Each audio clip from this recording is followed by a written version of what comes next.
بسم الله الرحمن الرحیم. السلام علیکم ورحمۃ اللہ وبرکاتہ. په دې ویډیو کې زه تاسو ته په خوب کې سلاح لیدل، اسلحه، سلاح، تفنګچه، ټوپک، دا په خوب کې لیدل دا څه تعبیر لري؟ عام حالت کې چې کله ته ګورې چې لاس کې دې تا سره سلاح وي او نور سره نه وي، نو د دې تعبیر دا ده چې تا نه خلک لږ ډار لري، فکر کې ته خلکو نه مخکې کېږي او حسد در سره کېدای شي وشي، او ته خپل هغه نعمتونه، هغه ښه حالات ښکاره کوې، فیسبوک عکسونه اچوې، د مالداري او د ښه ژوند قصې کوې هر چاته، نو دا هلکونه کېدای شي ضد او حسد پیدا کړي. نو په دې کې لږ احتیاط وکړه، ځکه دا ژوند نعمتونه هم د شیان هم چې دي دا هر چاته ویل او هر چاته ښودل دا کله کله دا حسد او دشمني باعث کېږي د نورو خلکو. نو انسان باید کوشش وکړي دا مسایل، د خپل رازونه او د خپل مالو د عزت او ښه ژوند دا دومره ښکاره نه کړي. په دې باندې هم تعبیر کېږي چې کله ته خوب کې سلاح ګورې، نو معنا دا چې ستا په مخ کې څه چلنجونه دي، څه سخت کارونه دي، څه تصمیمونه دي، ځکه سلاح هغه وخت کې سړی اخلي چې کله څه مشکلات وي، پوهېږي څه خبرې دي. بل چې کله په خوب کې ته ډز اورې، دا ډز اواز اورې، ته ډز کوې یا بل څوک ډز کوي یا د ډزو اواز اورې او تا باندې لږ نه پوهېږي چې دا ډز له کوم خواته ده، نو په دې باندې تعبیر کېږي چې صحیح تصمیم ته نشي نیولی، صحیح یو خبره په یو مسله کې نشي کولی، شکي، په خپل ځان اعتماد نه لرې او نشي کولی چې یو خبرې په رابطه باندې تصمیم ونیسي، یو دوستي رشتې مسله ده، د کاروبار مسله ده، شراکت مسله ده، هغه کې ته باید خپل خبره معلوم کړې، د هر چا د اثر لاندې را نشي.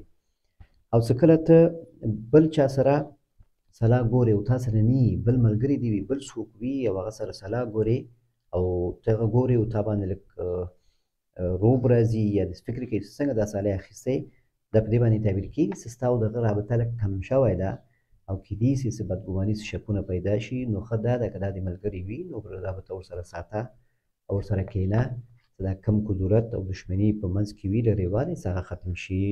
څه کله ته خوب کې د سلاح نه ډارېږي، سلاح در سره ده یا چېرته ایښې ده، خو ته ورته ګورې وارخطا یې ورته ډارېږي چې پولیس مې ونه نیسي یا څوک ونه ګوري یا څوک ډزې ونه کړي او ډار تا سره وي، نو دا هم په دې باندې تعبیر کېږي چې ته په خپل ځان باندې اعتماد نه لرې، په خپل ځان باندې اعتماد نه لرې او ته په خپل ځان باندې شکي د یو کار په یو کار کې د مخکې کېدو. او څه کله ته په خوب کې ګورې چې سلاح ده در سره او ته بې ځایه ډزې کوې، هدف معلوم نه ده او ته بې ځایه ډزې کوې، دا په دې باندې تعبیر کېږي چې ته خپل رازونه ښکاره کوې خلکو ته.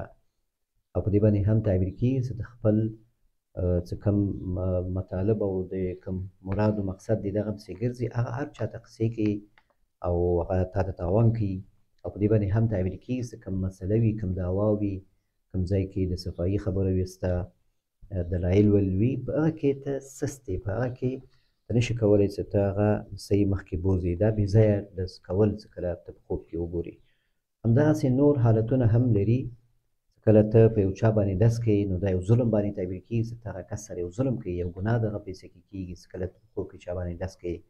او چې کله ته په خوب کې وګورې چې تا باندې ډز کېږي او ته مرمۍ لګېږې او تا نه وینه نه ځي او هېڅ په درد یې نه پوهېږې، دا په دې باندې تعبیر کېږي چې کوم معنوي مرض و د شیطان د یو چا ډار او تشویش و ویره مرض، هغه نه الله تعالی تا ساتي او هغه مسله هغه حل کېږي. او چې کله مریض وګوري په خوب کې سلاح د خوراک سره یا دوا سره دته الله تعالی شفا نصیب کوي. او چې کله یو بندي انسان په خوب کې وګوري، څوک حبس کې د جیل کې د بندي ده او هغه په خوب کې وګوري سلاح ورسره وي، دا هم ښه تعبیر لري.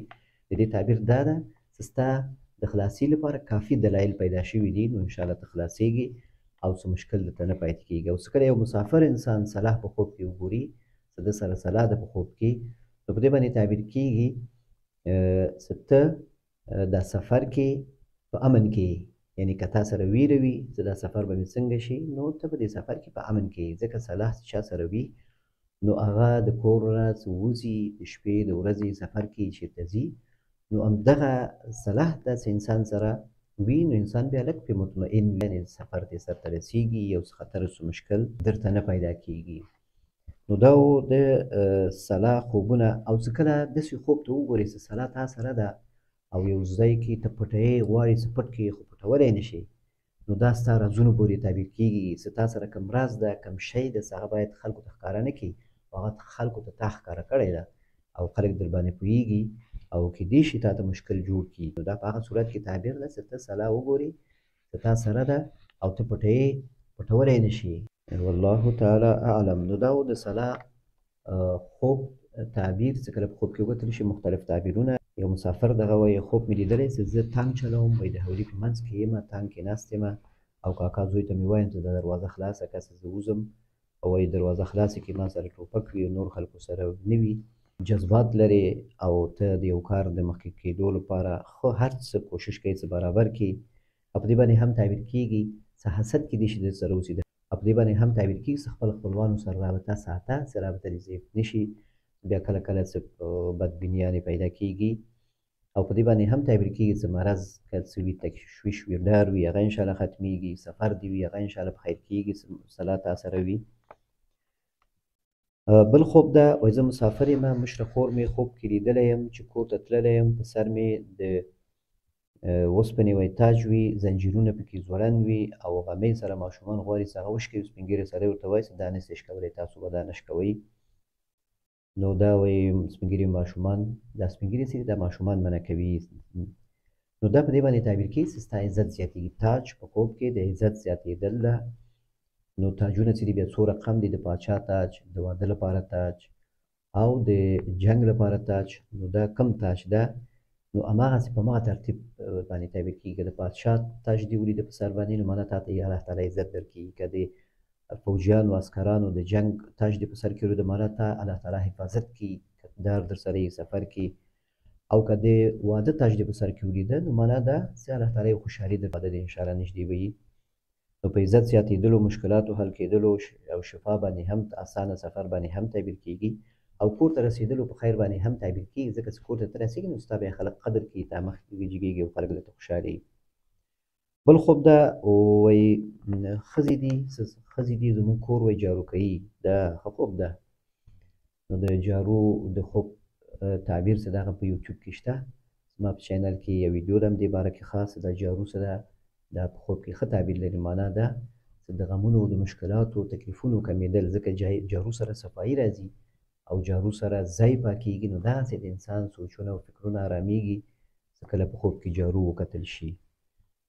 والله تعالی اعلم. بل خوب ده، وایي تلاش کوم چې د الله تعالی نوم چېرته به وي. وایي زه غواړم د الله تعالی نوم ولټوم، ګورم یې لټوم یې. وایي څوک راته وایي چې کوټه کې راته وښیي چې دغه د آینې ته وګوره، آینې ته وګورم. وایي چوکات کې د الله نوم غټ لیکلی وي او بیا چې بیرون وځم د نارنج ونه وي، په هغه کې هم هره پاڼه کې د الله نوم لیکلی وي. دا داسې خوب ده چې دا ښیي چې ته ډېر دعاګانې کوي او په خپلو دعاګانو کې شکي کېږي چې دا ستا دعا ولې نه قبلېږي، او ته غواړې چې پوه شې چې د الله تعالی څنګه دعا قبلوي. نو په دې خوب کې الله تعالی تا ته ښودلی چې دغسې وګوره، نورو خلکو کې وګوره څنګه زه دعا قبلوم. آینې نه مراد نور مسلمانان چې دي یو بل ته آینه دي. نو آینه نه مراد بل مسلمان، بل کورنۍ کې وګوره، یو بل کورنۍ وګوره چې د هغوی څومره مشکلات و، هغوی مشکلات څنګه حل شو، څنګه الله تعالی خپل قدرت وښوده او هغوی مشکلات یې حل کړ او هغه ناشوني کارونه یې ورته روان کړه. دغسې ستا مشکلات به هم حل کېږي. ته ورته تشویش مه کوه. نو بیا څه وروسته بیا وځې بیرون کې د نارنج په هره پاڼه کې د الله نوم ګورې. نو معنا دا چې هر مخلوقات په دنیا کې چې ده، دا د الله تعالی د عظمت او د قدرت نښه ده او باید موږ یقین ولرو چې الله تعالی روزي رسان ده، الله تعالی د مشکلاتو حل کوونکی ده. نو دا اوس وګوره، دا اوس دلته اواز راځي د مرغانو او دوی چنېږي، چنچن کوي. نو دوی اوس سهار شوي دي، دوی د خپل ځالو نه وتلي دي، خپل ځالو نه وتلي او دوکان یې نه ده معلوم، دفتر یې نه ده معلوم، رزق و روزي یو شی نشته ورسره، هېڅ شی ذخیره هم ورسره نشته. نو دوی څنګه کوي، دا ورځ د دوی څنګه په دوی باندې تېرېږي. الله تعالی د دوی رزق رسوي، الله تعالی د دوی یو سبب کوي د یو خوا نه. دغسې د انسانانو ته هم الله تعالی لږ اختیار ورکړی. د اختیار په سبب باندې موږ ځان په تکلیفوو، تشویش کې اچوو ځان. کنې نور هر څه د الله یې رسوي او څه مشکل خبره نه ده. نو الله تعالی دې وکړي چې که څه مشکلات هم وي هغه حل شي، یا دعاګانې کوئ یا دعاګانې هم قبول شي. او که څه شکي شوی چې دا دعاګانې دې ولې نه قبلېږي، یو دا څنګه قبلېږي، دا څنګه ښایي دعا قبلوي، کومه دعا قبلېږي، نو دا شکونه مه کوه. ته په دې حالت کې بیا داسې شو لکه څه خپل وای فای دې بند کړ، وای فای بند شي نو بیا ته سیګنل نه وي، بیا چې یې نشي اخیستلی، نو خپل وای فای همیشه خلاص ساته. معنا ده خپل رابطه الله سره همیشه ساته، همیشه دعاګانې کوه. دعاګانې چې دي هغه نه ضایع کېږي. اوس تحقیق تجربه سوی چې څومره اوس زه خبرې کوم، دا خبرې تولید شو، زما د خوري نه ووتل، په دې هوا کې دا ګرځي، دا ضایع کېږي نه، دا په دې دیوالو کې ثبتېږي، بره ځي، امواج وي. ځکه دا موبایل، تلیفون، تلویزیون او رادیو دا کار کوي، ځکه هر یو ته مغه برابر جوړوي، هماغه موج بیا اخلي، هماغه صوت بیا اخلي. نو ستا دعاګانې هم چې دي انشاءالله هدر نه ځي، څه به یې په خپل ژوند کې وګورې نتیجې، او څه به یې د آخرت کې وګورې، او څه به یې د مصیبتونو په دفع کولو کې درته استعمال شي، او څه په نعمتونو او څه په مغفرت او خیر و برکت رسېدل. نو دعاګانې دې قبلېږي، الله نه خیر غواړه، دعاګانې کوه. نو دا و د نن ورځې خوبونه. الله تعالی دې وکړي چې د خپل خوبونو تعبیر تاسو واورئ. او معذرت غواړم برق چې دلته پاکستان کې ورته بجلي وایي، برق یا بجلي لاړ، لږ ویډیو کې کیدای شي تغییر راغلی وي، صفا به نه وي.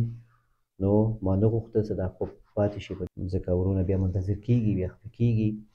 نو زه ډېر کوشش کوم چې ستاسو خوبونه په وخت تعبیر شي. کله تاسو ما ته خوب په وخت ولېږئ. دا اوس څه خوبونه وو چې په هغه کې پوره نه وو خوبونه، یا داسې خوبونه وو چې هغه چینل کې تعبیر شته، نو هلته ولټوئ تاسو، او بیا ما ته ووایئ چې دغه ما خوب لیدلی، په چینل کې مې دغه ویډیو وکړو، دغه ځای خبره پکې وو، او دغه حصه کې زما تشویش ده، دغه حصه کې ما ته ووایئ داسې تعبیر لري.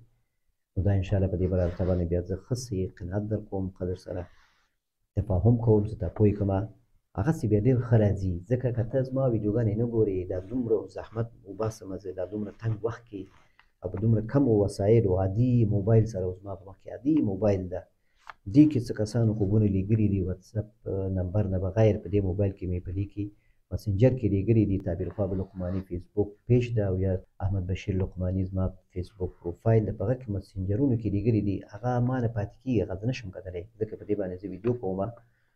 نو کوشش وکړئ چې خپل خوب لیږئ، نو د واتساپ نمبر کې ما ته خپل خوب ولیږئ، او خپل خوب پوره ووایئ، د خوب وخت وښیئ. دوه درې خوبونه اوس ما کتل، نو هغه وخت یې نه و ښودلی، نو د خپل خوب وخت وښیئ، چې وخت د خوب دا هم مهم ده، او دا هم مهم ده چې دا خوب تکراري ده، اول ځل ده که نور دې هم کتلي دي، مخکې ځل دې هم دا خوب کتلی، نو دا وضاحت وکړئ، او خوب پوره ووایئ. ځینې ورونه بیا شکي غوندې داسې یو اول کې رابطه وکړي او سلام واچوي، بیا همداسې منتظر یو ورځ دوه درې ورځې بعد کوشش وکړئ چې خپل خوب ووایئ، ځکه چې زه یو ځل زه کښېنم خوبونو ته، نو څومره خوبونه زما مخې ته راځي، څه کوم یو جواب ورکوم، هغه بیا ما سات ډیلیټوم، بیا ځان سره یې نه پرېږدم، او چې کله کوم خوبونه هغه ضرورت لري پوښتنې ته، هغه بیا هم جواب ورکوم، چې کله هغه واورېدل ویلېدل، هغه زه ډیلیټوم، نه پرېږدم، ځکه دې کې بیا د ډېرو زنانه هم خوبونه وي، اوازونه یې د هر چا، او دا ډېر ساتل د دې هغه بیا ښه نه وي، یو امانت غوندې وي. اکثر کسان وایي چې زما د خوب تعبیر څنګه شو، ما ته معلومات نیسي، د کوم خوب تعبیر ده ما پیدا نه کړ، نو ویډیوګانو کې ولټوئ. دا زه هر یو ویډیو بیا له سره نشم کتلی، زه بیا هر یو ویډیو له سره وګورمه، چې ستا خوب په کوم ځای کې ده، او مصروفیت مې د دوه ځایونو کې، نو هغه رسیدګي نشم کولی دواړو ته، بیا دې ته وخت ډېر نشم ورکولی. نو کوشش کوم انشاءالله چې زه ځان ورته فارغ کړم، چې لږ په خپلو پښو ودرېږم. نو تاسو دومره تکلیف اوس وباسئ چې دا ویډیوګانې خپل اول وګورئ، ولټوئ، د هغه نه وروسته بیا ما سره رابطه وکړئ، خپل خوب ووایئ. نو تر آینده ویډیو پورې تاسو په الله سپارم. السلام علیکم ورحمة الله وبرکاته.